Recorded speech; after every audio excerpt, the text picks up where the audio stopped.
Olá pessoal, sou Hugo Arada, Chief Data Officer da Anima Educação. Estou aqui na Engineering e fui convidado para mediar mais um Geek Tech Beer. E o tema de hoje é o impacto da tecnologia na educação pós-Covid. E aqui nós trouxemos especialistas da Ferolab, uma empresa líder na educação corporativa. Temos o Thiago e o André, e também especialista da Engineering, né? O Thiago, o Marcelo, o André e o Daniel aqui que vão nos ajudar a destrinchar esse tema aí tão importante.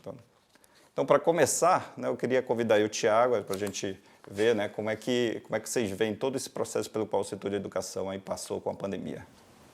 É um prazer estar aqui, Hugo. Obrigado aí pelo convite, pessoal da Engineering. A gente passou por maus bocados, né?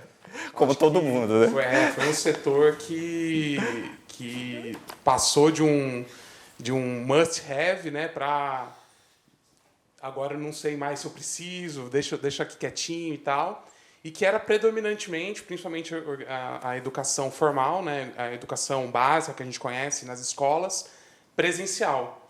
Então, a educação corporativa já tinha uma mecânica um pouco diferente, tinha muita aplicação presencial, mas também já tinha muita coisa online, né? Só que a gente foi de um faturamento super alto no presencial, por exemplo, para zero lá naquele turbilhão, no auge da pandemia, né? E a gente teve, obviamente, que se reinventar, se adaptar, né? Tem uma área que eu cuido especificamente, que é de logística educacional, que é todo o back-office que a gente faz de uma ação de aprendizagem, que ela era 100% presencial. Nós tínhamos times alocados dentro dos clientes, 40, 50 pessoas dentro dos clientes, e que morreu do dia para a noite, né? E a gente teve que se reinventar. Teu business era presencial, assim, no início da pandemia, e quanto ele é hoje?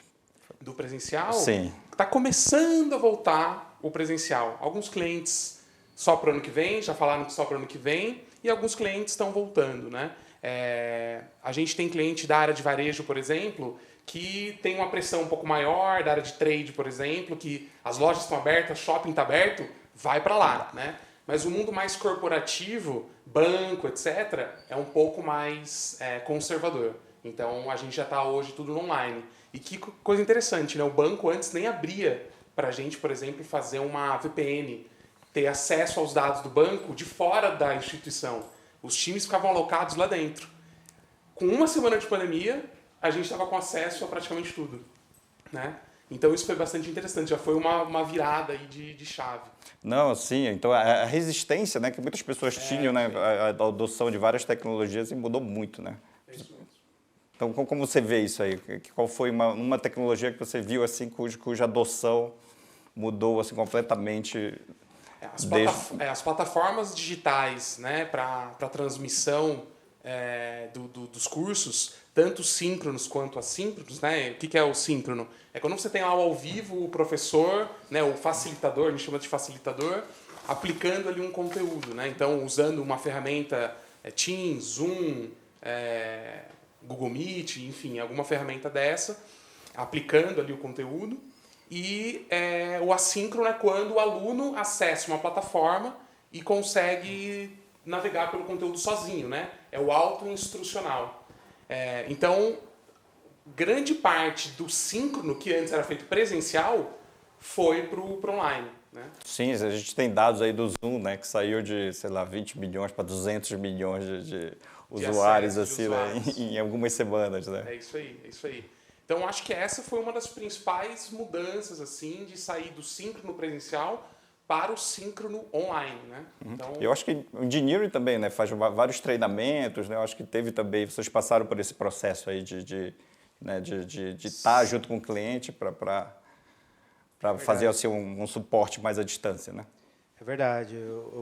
A gente teve uma mudança grande também nessa adoção de estar presencialmente no cliente com viagens. A gente tinha clientes ao redor do Brasil inteiro.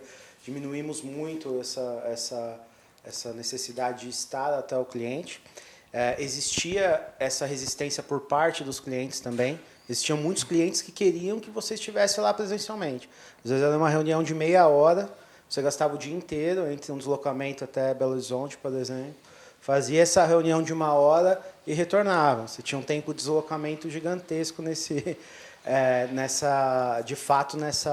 nesse deslocamento para atender 1 hora de uma reunião. Então, essas plataformas, como o Thiago comentou, facilitou o nosso trabalho como um todo, como consultoria. E, por outro lado, também a gente também criou essas iniciativas digitais, essas espécies de MOOCs, né, desses cursos massivos online que não tem essa sincronicidade tão grande. Dentro do nosso time, da nossa equipe, a gente realizava antes aqueles meetups que eram presenciais também. Hoje isso também já ocorre de uma maneira digital, os cursos são gravados, são direcionados por plataformas já existentes. Então, a gente também se adaptou e tiveram problemas, mas tivemos ganhos também. Em relação Não, a todo mundo teve que se adaptar, né? Sei lá, André, você poderia comentar aí como os instrutores tiveram que, por exemplo, sair, né? Sim, até complementando um pouco da fala do Thiago e do Thiago, dos dois Thiagos. Primeiro, a gente tem alguns clientes que a gente tinha que se deslocar até o Amazonas, Paz, Ceará, Rio Grande do Norte.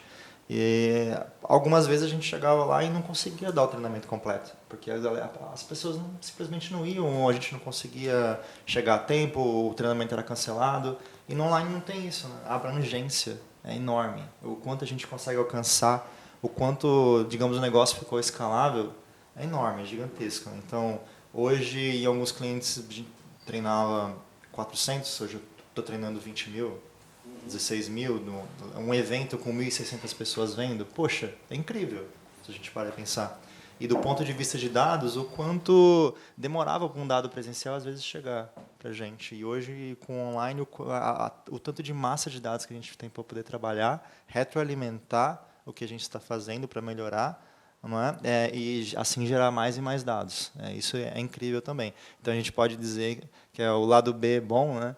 Que também a pandemia acelerou o pessoal entender a importância que o dado tem para a educação e também acelerou o processo de digitalização de muita empresa, né?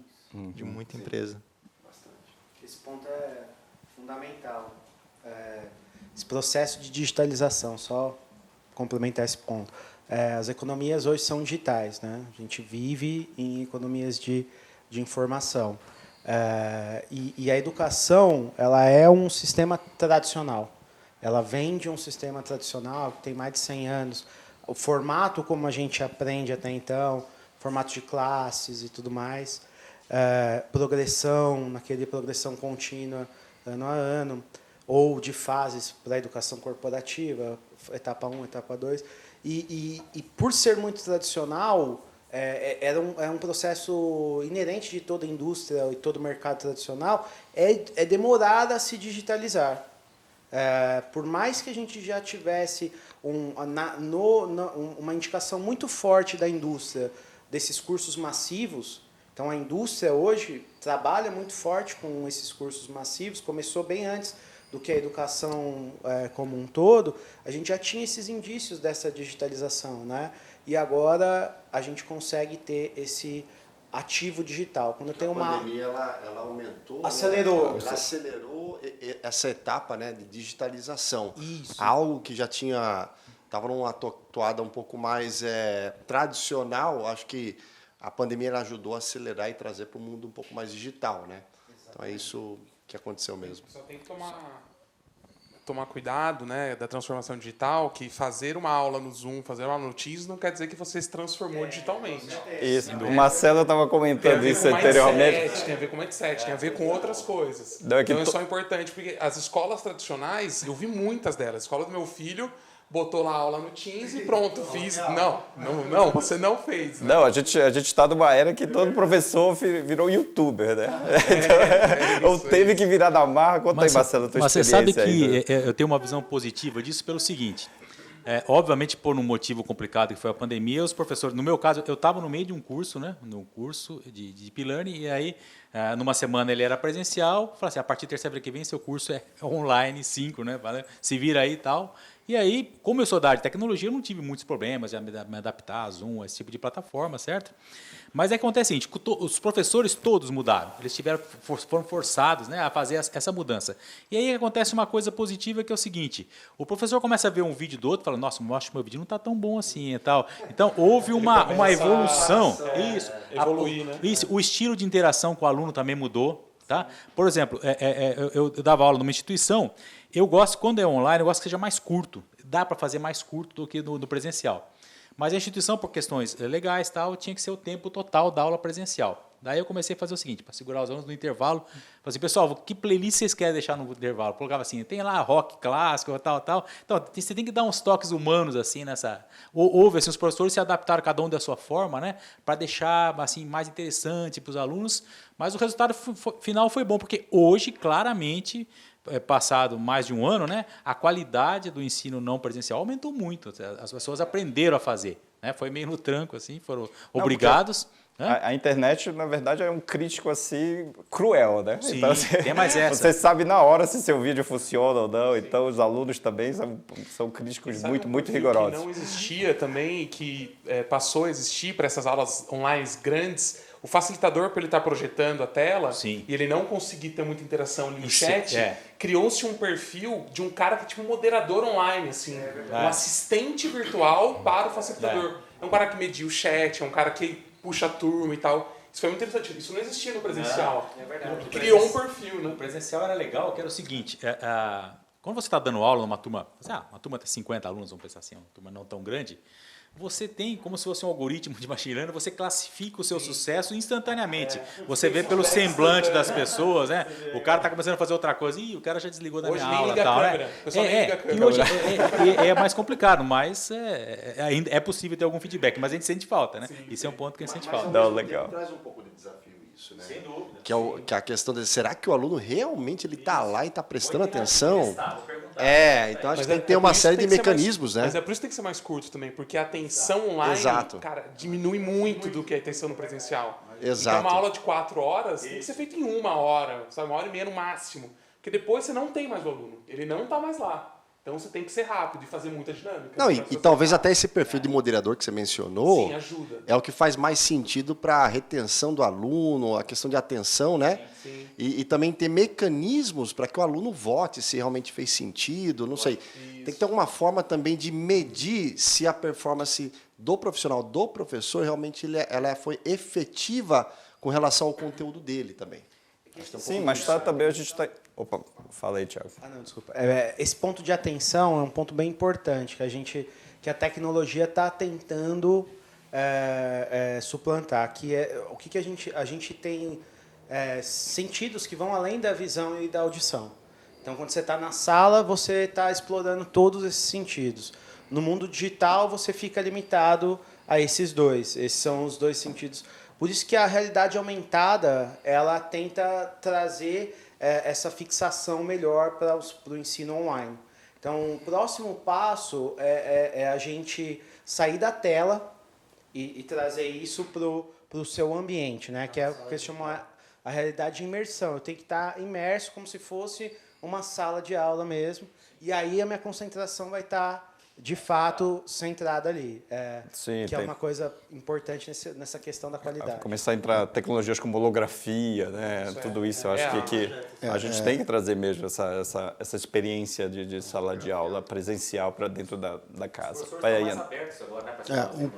Um ponto que eu ia colocar aqui, porque a gente falou bastante da parte da mudança efetiva, da quebra do paradigma do presencial para o online, é que isso foi feito muito em cima das tecnologias. A cultura, que a transformação digital não existe sem cultura, ela veio a esteio, ela veio no segundo momento. Então, assim, transformar a aula, que às vezes é um slot grande para um slot menor, isso é mudança de cultura. Né? Aplicar as ferramentas, mas pensando na adesão correta, no fit que isso vai ter com o ser humano, é cultura. Então, acho que a gente tem a segunda fase, que eu acho que está vindo mais fortemente, que são as adaptações do presencial para o online, levando em conta uma transformação cultural, porque sem cultura a gente não transforma nada, nem digitalmente, nem negócios, né? Sim, Então, isso sim. eu acho que é bom de salientar também. Não, nós fomos forçados, né, de uma certa maneira, a adotar esse novo modo de aprender e tudo e tal. Isso nos leva a fadiga, né, que a gente muitos aqui já ouviram falar da fadiga de Zoom, né? Então a gente se cansa de aprender dessa maneira, a gente se cansa de estar sentado ali no mesmo quarto e tudo e tal. Como é que isso aí afetou, por exemplo, né, o modo operandi aí de vocês? Vou contar a minha experiência própria, né? Eu sou sinestésico, eu tenho que estar olhando a pessoa para ver o sinal dela. Então, no começo eu achei muito difícil ver só aquelas bolinhas piscando assim. E eu tenho equipe, poxa. Então, eu olhava, eu não sabia como é que estava a reação do meu colaborador do outro lado. Eu sou do ponto de vista de gestão, né? Agora, como aluno, eu também passei por isso. Eu estava fazendo um treinamento de ciência de dados. Deu um mês, veio a pandemia em março, teve tudo para online. Minha primeira aula, o professor dando aula com câmera desligada. Falando de uma regressão logística. E explicando. Eu tenho aqui o intercept, sigmoides. Eu falei... Fechem os olhos, imaginem.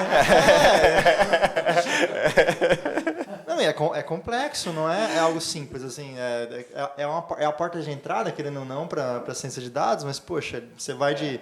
Você tem um intercept, depois você já está com a forma de uma página inteira, né? Matemática, sem visão, já é complexo. Exatamente, né? Então, teve um baque, né? Até complementando o que o Daniel comentou. Em 2019, eu participei de uma conferência que teve, a Google deu aqui em São Paulo, e quem apresentou falou uma frase muito interessante, que é antes do mindset data-driven vem um mindset digital. E antes do mindset digital vem a aceitação. Então, você tem que aceitar a mudança, né? Então, claro que a gente deu feedbacks para esse professor, a gente foi melhorando constantemente. Então, pessoas legais, né? Porque a internet não é boa que nem... Sim. A gente, né, atrás da tela, né, atrás do computador, a gente chama de trolls, né? Tem muitos trolls, né? Muito julgamento. Então, o feedback é importante também para a gente melhorar. Então, nem tanto quanto o dado que a gente pega para poder retroalimentar, o feedback também é importante. O feedback humano, né? O feedback humano é importante. Então, também surge essa necessidade de buscar mais o ponto de vista da pessoa para a gente melhorar o que a gente está fazendo. Análise, né? Que é o sentimento da pessoa que está do outro lado, o que está chegando para cá. Né? Exatamente. Então, o feedback, a gente viu a importância, a gente já sentia a importância do feedback, porque a gente pratica muito feedback na Ferolab, mas se tornou mais evidente a pessoa como o centro da ação. O Thiago comentou, eu não lembro se a gente comentou agora ou antes, mas antes estava muito centrado no RH, ou muito centrado na direção da escola. Sim. Inverteu. Agora é o aluno, agora é o colaborador da empresa, ele que vai editar, ele que vai me dizer se eu estou indo bem ou se eu estou indo mal, se meu momento de parada está interessante, se não está, se eu coloco um rock, se eu coloco outra coisa. Porque, no final das contas, é ele que vai ser meu principal fator de mudança. Eu tenho que mudar para essa pessoa. Eu tenho que mudar para essa entidade. Né? O aprendiz é o dono da carreira dele, ele que sabe as necessidades. O RH que está lá em cima, muitas vezes, não faz ideia do que está acontecendo, ou a direção, enfim, olhando para o mercado corporativo, né, educação corporativa. Então, essa centralidade que o André está falando, de trazer a responsabilidade para o aluno, ser dono da sua trilha e construir ali, é uma das tendências, né, da centralizar o aluno e ele ser dono da carreira dele, do que ele quer seguir, do que ele quer ver, e aí como que a tecnologia pode ajudar a gente a fazer isso. Né? Sim. Não, voltando aqui um pouco, né? A gente tem muitos especialistas de dados aqui para não conversar sobre dados, né?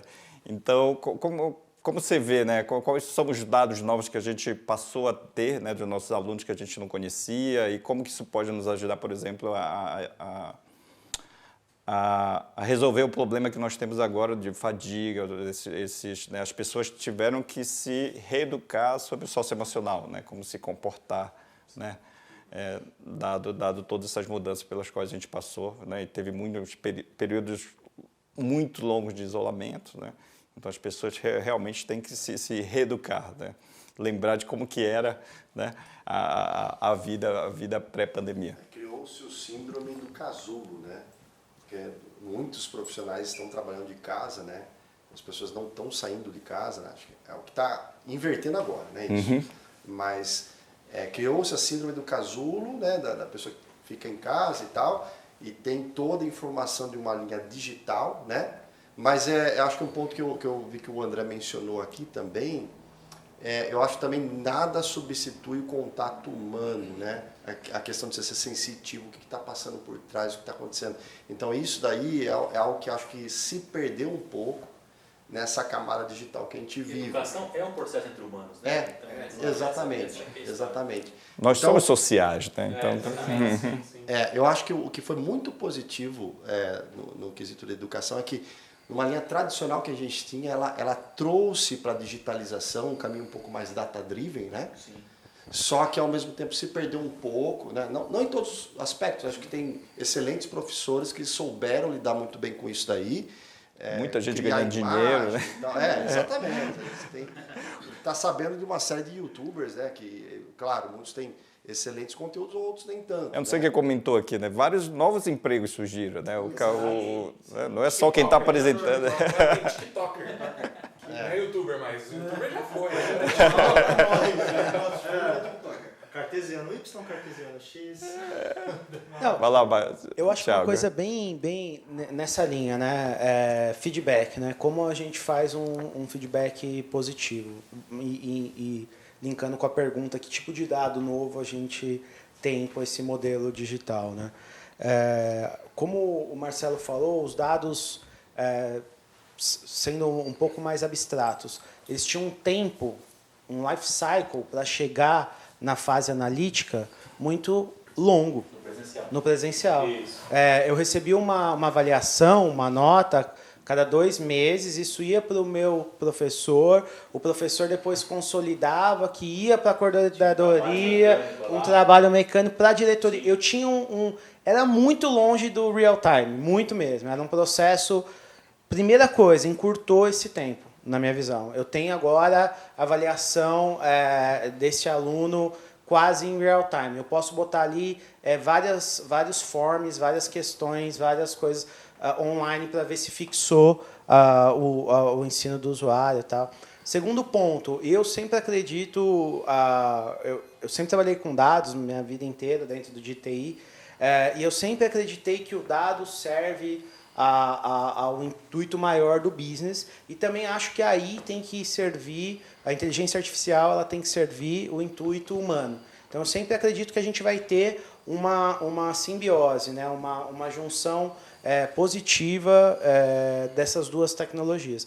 Então, linkando, só para finalizar com o que eles falaram sobre o feedback, agora eu consigo ter uma quantidade enorme de informações, como análise de sentimento de textos escritos, análise de faces, de face, né? Fazer uma análise de emoções, tudo isso online ali, em real time, já trazer esse resultado para o professor, para o educador, e a partir dali ele tomar essas ações de feedback. Então, como o Marcelo falou, se eu tinha 40 alunos, o meu algoritmo conseguia detectar esses 40. Eu posso agora ter 200, 1.000 alunos, 1 milhão de alunos, que a IA vai detectar para mim e vai me trazer qual é o sentimento de cada um, e aí eu posso direcionar.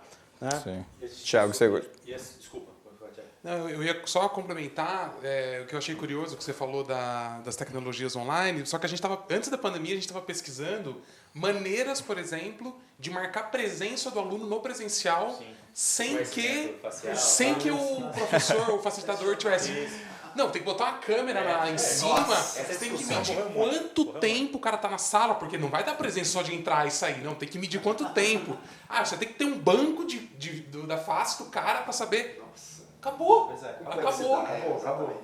No online, isso acabou. Acabou mesmo. O que ia demorar não sei quanto tempo, investimento a em quantidade de dados gerados é muito absurdo, grande. E isso absurdo. eu acho que eu vou depois passar para o... É a infra colaborativa, né? Eu tenho a mesma infra, eu tenho que ter uma câmera, mas agora a câmera é do computador da pessoa. Eu tenho que ter o hardware, mas o hardware é do aluno. Quase que um gig economy. Mas uma coisa curiosa que eu percebi é o seguinte, eu tinha assistido uma aula presencial, obviamente não falo de qual professor, e a aula dele era muito ruim, né? E aí biblicamente, é um exemplo, né? E aí apareceu a aula gravada no YouTube do mesmo cara. Eu falei, eu vou ver. Maravilhosa. E você sabe que incrível, cara, que a aula dele, que era muito ruim presencialmente, online era ruim pra caramba também. Era ruim. O cara conseguiu repetir. Ele conseguiu. Ele resolveu. Certo? Mas eu Não, ia é comentar- o tipo cara que não conseguiu se adaptar. Daí levou o presencial para não melhorou, né? o Porque YouTube, né? A tecnologia não melhora a aula ruim, né? Esse que é o ponto. Eles têm que desistir. Né? Tecnologia não é mágica, né? Exatamente. Mas o Thiago pegou esse ponto interessante, de que a gente está gerando muitos dados na educação, né? E eu queria saber como é que, na sua visão, né, de CTO, como que as instituições de ensino superior estão se preparando para, sei lá, armazenar esses dados, fazer um data lake, processar, usar analytics. Isso já está acontecendo? Como é que está esse processo? Eu queria que você desse um... Bom, a gente tem acesso a muitos dados. Né? Todos nós passamos por todos esses processos aí bem dolorosos de adaptação, né? Mas eu acho que a grande vantagem de uma empresa como a Anima é que nós temos 330 mil alunos, né? Então a gente consegue coletar aí, toda noite a gente tem os 330 mil alunos ali logados, né? Interagindo com os professores. É o Big Data mesmo. É o Big Data. Então dá para a gente saber. A gente entra no ponto ali que o Thiago trouxe de que, né, a avaliação é instantânea, né? A gente consegue saber já quem está participando e quem não está. Então, a avaliação do engajamento também é instantânea, né? Então, a gente consegue, cruzando isso de como o aluno, né, qual que o aluno participou, quanto ele aprendeu, né? A gente consegue já traçar trilhas aí de aprendizado, né, personalizados, né? Então, isso é fantástico. Eu acho que isso veio para ficar realmente. Como é que vocês estão usando isso aí, por exemplo, Eu tenho na educação corporativa, né? Um caso de um cliente, a gente trabalhou recentemente, uma conversa empírica, assim, super tranquila, que ele estava preocupado que as conclusões dela estavam reduzindo. Não é? Aí a gente, poxa, está reduzindo mesmo, vamos pegar o dado, vamos olhar a fundo, né? E surgiu um novo indicador para ela, indicador de consumo, que ela não tinha antes. Então, a gente percebeu juntos, né, a Ferolab guiou ela para essa decisão juntos, que a gente, como cientista, não posso criar uma hipótese, né? Até aqui para me corrigir, não posso criar uma hipótese, né? Mas a gente ajudou ela a entender que o consumo também é um indicador importante. Os colaboradores da empresa estavam consumindo mais a informação que estava postada na plataforma dela. Então, buscando mais aquele conhecimento. E ela entendeu que não só se valia de conclusão o indicador dela. Então, o quanto também a galera estava buscando renovar o conhecimento, ver se tinha alguma coisa nova, relembrar algum outro ponto que estava no treinamento. É um ponto super interessante disso, né? Então, as pessoas também estão se modificando a ser protagonistas do seu aprendizado. Né? Então, é importante, né? Mas eu acho que o mundo digital pode ajudar muito nesse sentido, né? A gente teve até uma conversa aí um tempo atrás sobre o uso de blockchain para a gente realmente obter qual que é a evolução desse profissional nas várias instituições de educação que podem existir. Então, se o profissional ele fez um curso de ciência de dados na instituição A, depois ele foi para uma instituição na França e também fez, como ele consegue ter um record, né, um registro? Sim, a gente, único, né, que a gente até estava comentando sobre o personal ID, né? Teria ser um personal ID que ele poderia ter como base blockchain para validar todos os cursos, né, que possam surgir dessa pessoa, qual que é o grau, né, o nível de excelência que esse profissional obteve, né, e carregar isso daí para instituições, empresas, né, como parte do seu currículo, né? Diplomas de papel. Sim. Entra numa empresa, A exigência é um diploma de papel. Não, e a nossa vida profissional, né? Uma sequência, a gente segue se aprimorando, mas muitos de nós, a gente não tem um certificado dizendo, olha, eu sei tanto, né? É que ainda para o mundo formal, da educação formal, você ainda tem o papel, você tem uma certificação e você tem alguém falando que, olha, ele fez isso aqui, por mais que aquele papel não vale muita coisa, né? O cara pode ter forjado, mas se você trouxer isso para o mundo corporativo, como que você valida as experiências que o cara teve? Puta, eu entreguei um projeto. Esse projeto aqui foi foda, eu fiz isso, eu fiz aquilo. Como que você valida isso para levar para o próximo, para contratar uma pessoa? Mas é nisso que eu acho que o blockchain pode ajudar bastante. Sim, É nisso porque é difícil, Pela segurança. raríssimo você conseguir forjar algo de uma plataforma com blockchain, assim, seguindo a risca, né? Você pega as diversas criptos que tem, Ethereum, Bitcoin, né? Você tem uma linha de blockchain utilizando o Proof of Work, né? Que é a validação disso, que é praticamente impossível do cara forjar. Então eu vejo... O problema vai estar no processo. Exatamente. Vai estar o antes. Como que você diz que quem emitiu o token está falando a verdade? Mas aí que eu acho que o blockchain pode ajudar bastante. São os consensos, né? Se eu tiver várias organizações... Porque senão tem viés, né? É o viés. Eu tenho interesse, eu posso fazer. Isso. Mas até colocando um pouco mais de conceito, né? Pensando no 70-20-10, né? Então é os 10% que eu vou ter o meu ensino formal, eu tenho meu certificado, os 20% que eu vou estar na sala, vou buscar, vou pesquisar, e realmente os 70% que é a minha vida real. Então, os 70%, pensando que 70% eu vou aprender em lugares que não vão dizer que eu aprendi aquilo, é uma necessidade, se a gente parar a pensar, né? É uma necessidade muito importante que vai vir forte no pós-pandemia, que a gente já pensando, já está no pós-pandemia para a educação e todo o processo que o Thiago está comentando. A gente está passando, né, por um processo aí de valorização do EAD, né? A qualidade do EAD, se uma coisa boa que aconteceu, é que subiu muito, né, com a pandemia. Então, aquele preconceito que havia com o EAD, né, diminuiu. Só que aí a gente volta no problema que o Marcelo trouxe aí né, quanto que a gente consegue certificar, dizer assim, será que esse cara que aprendeu ali no quarto dele, né? Será que ele realmente ele assistiu a aula, mas quanto ele absorveu, quanto ele é capaz de fazer, né?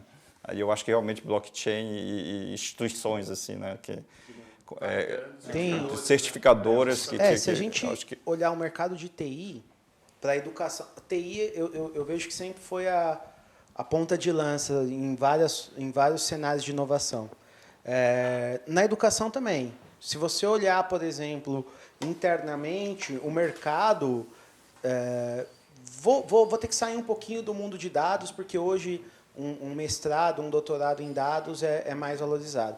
Mas, tirando a parte de dados, é muito mais valorizado uma certificação de mercado, como uma certificação de uma cloud, como uma certificação de um ITIL, de um COBIT.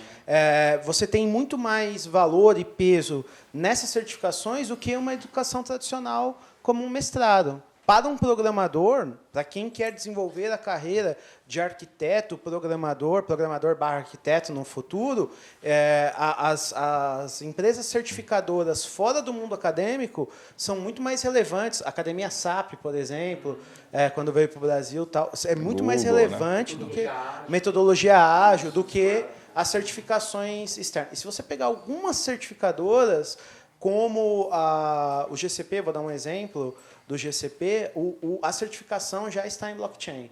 Você já recebe um code seu que exatamente já restrito para blockchain. Se você puder explicar o que é o GCP aí, pessoal. O GCP é o Google Cloud Platform. Então, é uma nuvem pública que a Google fomenta e que diversas certificações de mercados hoje se apresentam como uma das mais importantes. Saiu uma última pesquisa agora americana. A de dados da Google é a primeira, a de arquiteto é a segunda e depois de AWS, de arquiteto. Então, dão um improve aí na carreira do cara muito maior do que a própria academia como um todo, né? Então, o que eu acho que falta? Eles estarem num mesmo chain, uma mesma corrente. Então, todo mundo usando uma plataforma como se fosse a Ethereum, por exemplo, gerando consenso. Então, cara, quando eu imito alguma coisa, um certificado para o Françoso, todo mundo certificações vão gerar o consenso sobre aquilo, e aí sim aquilo entra no chain. Acho que isso é um futuro assim, excepcional. Mas a gente teria que ter uma adoção massiva, né? Uma adoção massiva. Seja, e aí é difícil falar sobre governo, instituição, nem que seja uma associação de todas as instituições para acolher e adotar esse caminho. Porque daí, assim, independente se o profissional ele vai para a instituição A, B, C, você não vai perder essa validação, entendeu? Então, acho que esse eu diria que é o desafio atual, eu diria que é o challenge atual do blockchain para esse sentido, tá? É verdade. Até complementando, né? É uma opinião. Eu acredito que esse é o caminho que, principalmente as grandes certificadoras, vão andar, né? Porque é interessante para a Google, é interessante para a AWS ter mais e mais pessoas certificadas no que elas têm a oferecer. Então, acredito que num futuro próximo, não muito longe, né? Vai existir essa sinergia, essa conversa entre essas empresas. A área da saúde, né, tem aqueles vários títulos, né, formais assim, de curta duração, né, já emitiam, acho que eu não sei tanto também quanto eles vão migrar para o digital, né, mas é bem interessante a gente ver que esse movimento está ganhando força. E tem um desafio também que são dos skills, que não são habilidades que você aprende na escola, que não aprendem no... Soft skills. Como que você certifica que esse cara tem aquele soft skill que ele está falando que ele tem no currículo, né? Que todo mundo coloca o que ele quiser lá. É isso mesmo, essa é uma pergunta que eu queria fazer para ti, Thiago. Aquele famoso defeito é perfeição.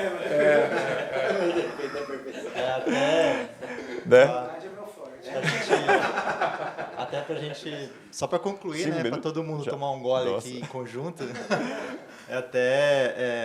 concluindo, é uma opinião que eu tenho, né, uma percepção que eu tenho que isso aí vai existir. Tem o problema do processo, sim, por isso que vai ser importante essas empresas trabalharem junto, até pensando no conceito exponencial, né, que é nas organizações exponenciais, que essa certificação ocorrer junto. Eu, como empresa, falando que esta pessoa que não tem certificado algum desenvolveu essa habilidade aqui, e uma Google AWS da vida batendo esse certificado, validando esse blockchain. Poxa, é verdade o que ele está dizendo, né? Porque tem a questão do viés, né?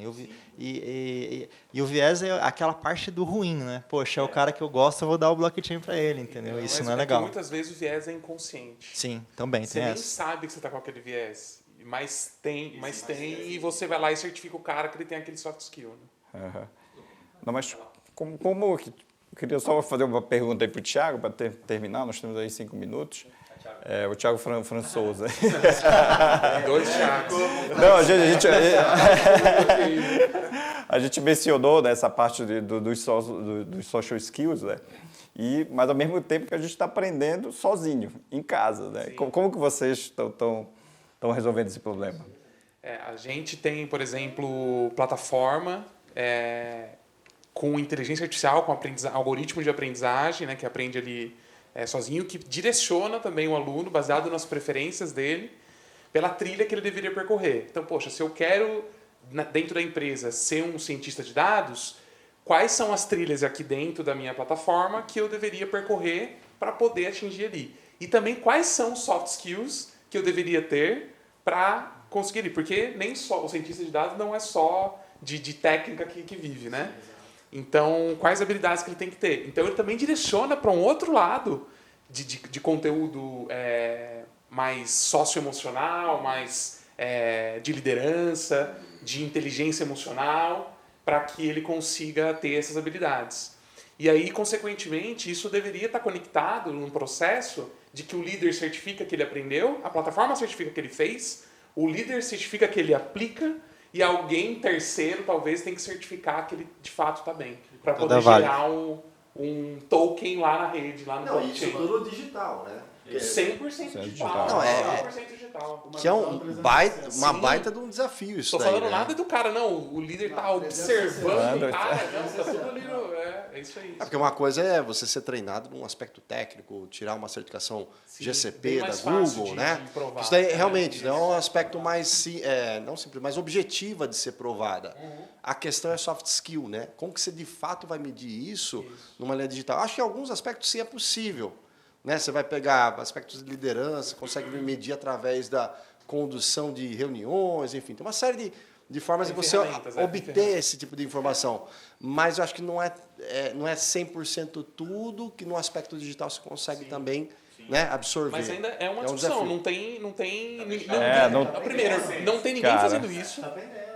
A gente está aprendendo, está testando, é isso. Não tem fórmula ainda para ser Trocando feito, pneu com o carro andando, né? Exatamente. Então, acho então, Eu acho interessante, eu quero passar uma visão mais positiva, assim, mais otimista, né? Eu sou otimista, então tô somos otimistas. Então o pessoal fala, não, você fica na sua casa, você não sai, você fica fechado lá. Mas a otimização do aproveitamento do tempo é brutal. Eu estou tomando café com a minha esposa 15 para as 9, às 9 eu estou numa reunião. Sim. Certo? E o mais incrível, né, que eu uso muito bem, se eu tiver 15 minutos, eu posso abrir um aplicativo e fazer um curso de outra língua, por exemplo, certo? Assim, se você tiver com mindset para você aproveitar o seu tempo e evoluir, é incrível Não, a e potencialidade. esse é o disso, né? aspecto da pandemia. É duro falar algo positivo, né, da pandemia sem isolar tudo que aconteceu, mas realmente isso daí é algo muito Otimização positivo. do tempo. Eu consigo, por exemplo, minha filha ela estudava, era período integral, né? Ela tem 4 anos, ela está crescente, né? Ela está crescendo. Então, a gente mudou ela para meio período, para justamente curtir ela na parte da manhã. Sim. Então, gente, isso daí não tem preço. Não. E dá para duplicar, porque às vezes, por exemplo, a gente na EMPRA marca uma reunião, mas eu tenho que participar. Ontem aconteceu isso, eu precisava de um teste, eu pedi para o Caldeirão fazer uma entrevista para ele. Você lembra? Mas eu posso. Com a tecnologia, você pode gravar, eu posso não perder isso. Né? Vai duplicando, triplicando, uma utilização. Vira um ativo digital. Exatamente. Eu posso revisitar, Então, reproduzir. óbvio, Fora a esse problema- rastreabilidade, né? Tem esse problema do estresse, você ficar no computador e tal, mas também há esse lado muito grande da eficiência no tempo, né? Sim. Eu acho que isso é muito Então, gente, hoje o papo está muito bom. Você vê com essa cerveja tão gostosa, acho que dá para prolongar muito mais. Né? A gente viu aí todas as diferentes tecnologias que, né? A gente falou de Bitcoin, a gente falou de ensino híbrido, né? Como os dados a gente pode usar para personalizar aí o aprendizado das pessoas. Né? A gente viu também os limites disso, né? A gente não pode esquecer que quem está aprendendo é um ser humano, então a gente a gente sempre tem que ter isso em mente. Mas acho que por hoje, né, a gente fica por aqui. Eu gostaria de parabenizar a Engineering pela construção desse fórum aqui, super gostoso. Acho que todos aqui trouxeram contribuições muito positivas aí para o pessoal aí que está em casa entender todo o desafio que está, né, em a gente entregar conteúdo educacional para as pessoas para nós, né, que estamos passando por essa pandemia. Muito obrigado. Obrigado, Hugo. Obrigado, pessoal. Tchau, tchau.